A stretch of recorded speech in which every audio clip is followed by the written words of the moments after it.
Welcome back to my channel মিষ্টির home and travel blogs. আবারও এসে গেছি নতুন একটা ভিডিও নিয়ে। তো আজকে রান্নাবান্না সংক্রান্ত ভিডিওই শেয়ার করব। সকালবেলা ব্রেকফাস্টের সময় সমস্ত কিছু রান্নাবান্না আজকে গুছিয়ে নিয়েছিলাম। তো এখানে হচ্ছে আমি ঝিঙে আলু পোস্ত করছিলাম। এই ঝিঙে আলু পোস্তটাকে আমি একটু মশলা দিয়েই বানাই, খুব ভালো লাগে খেতে। আর এদিকে হচ্ছে পনির ভাজছিলাম, পনির চাউমিন করার জন্য, ব্রেকফাস্টের জন্য পনির চাউমিন করব, তার জন্য পনিরগুলো ভেজে নিচ্ছিলাম। আর এই চাউমিনের রেসিপি আমি আপনাদের সাথে শেয়ার করে নিতে চাই। এখন প্রায় সকাল 7টা বাজছে আর আমি চেষ্টা করছি সকাল সকাল যাতে করে রান্নার কাজগুলো অ্যাটলিস্ট কমপ্লিট করে নিতে পারি। কারণ কি, বৃষ্টি বন্ধ হয়েছে আর এদিকে গরমও পড়তে শুরু করেছে। সকালবেলার ঠান্ডা ঠান্ডা আবহাওয়া যেটুকুই থাকে তার মধ্যে রান্না করতে মনটাও ভালো থাকে, শরীরটাও ভালো লাগে। তো এখানে পনির চাউমিন করার জন্য প্রথমেই আমি ওই পেঁয়াজগুলোকে চৌকো চৌকো করে কেটে নিয়েছিলাম। তো ওটাকে একটু সতে করে নিলাম, আর সতে করে নেওয়ার পরে একটা ডিম দিয়ে দিলাম, আর ওপর থেকে একটু নুন আর গোলমরিচ দিয়ে দিলাম। এবার এটাকে একটু তেলে ফ্রাই করে নেব। আর এখানে একটা না, আমি অ্যাকচুয়ালি এখানে 2টো ডিম দিয়েছি। তো যে যার ইচ্ছে অনুযায়ী 2টো হোক, 3টে হোক, 4টে হোক, যতগুলো ইচ্ছে ডিম দিতে পারে। তো এখানে আমার ডিমটা ভাজা হয়ে গেছে। এবার এর মধ্যে দিয়ে দিলাম ভেজে রাখা পনিরগুলো। ডিমের সাথে লো মিডিয়াম ফ্লেমে এটাকে আমি একটু নাড়াচাড়া করে নিলাম। এবার একটু চিলি ফ্লেক্স দিয়ে দিলাম আর দিয়ে দিলাম একটু অরিগ্যানো।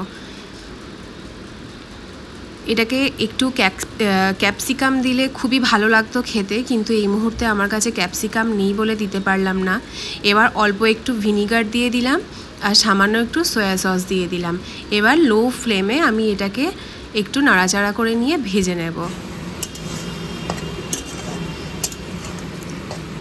আর এইদিকে চাউমিনটা সেদ্ধ হওয়ার জন্য বসিয়ে দিয়েছি, জল প্রায় ফুটেও এসেছে।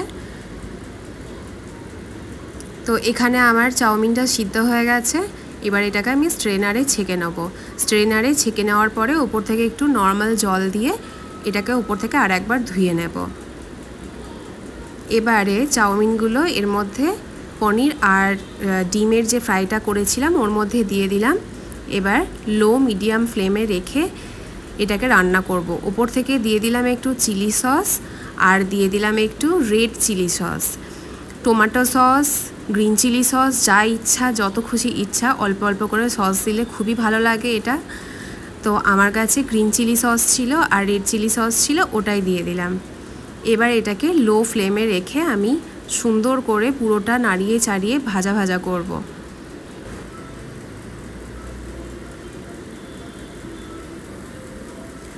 তো এবার এটাকে আমি প্রায় 3 থেকে 4 মিনিট লো ফ্লেমে নাড়াচাড়া করে এবার এটাকে ঢাকনা বন্ধ করে আরও আমি 5 মিনিট মতো রান্না করব।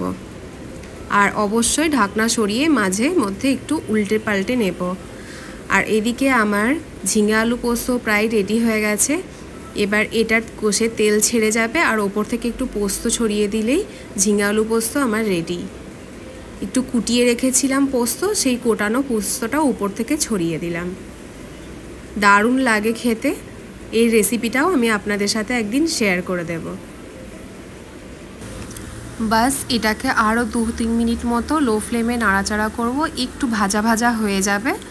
তো আমার ঝিঙে আলু পোস্ত একদম রেডি হয়ে যাবে। আর এদিকে আমার চাউমিনও প্রায় রেডি হয়ে গেছে। ব্রেকফাস্টের জন্য একদম ঝরঝরে পনির এগ চাউমিন রেডি।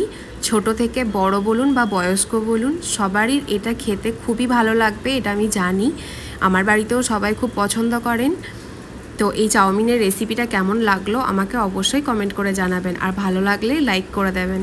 আর যারা নতুন দেখছেন তারা যেন অবশ্যই চ্যানেলটা সাবস্ক্রাইব করে দেবেন। আর এদিকে আমার ঝিঙে আলু পোস্তও রেডি। এই যে ভাজা ভাজা হয়ে গেছে, গরম গরম ভাতের সাথে মাছ, মাংস, ডিম ছাড়াই এই ঝিঙে আলু পোস্ত দিয়ে শুধু ভাতটা খেয়ে নেওয়া যাবে। এটা এতটাই সুস্বাদু হয় খেতে।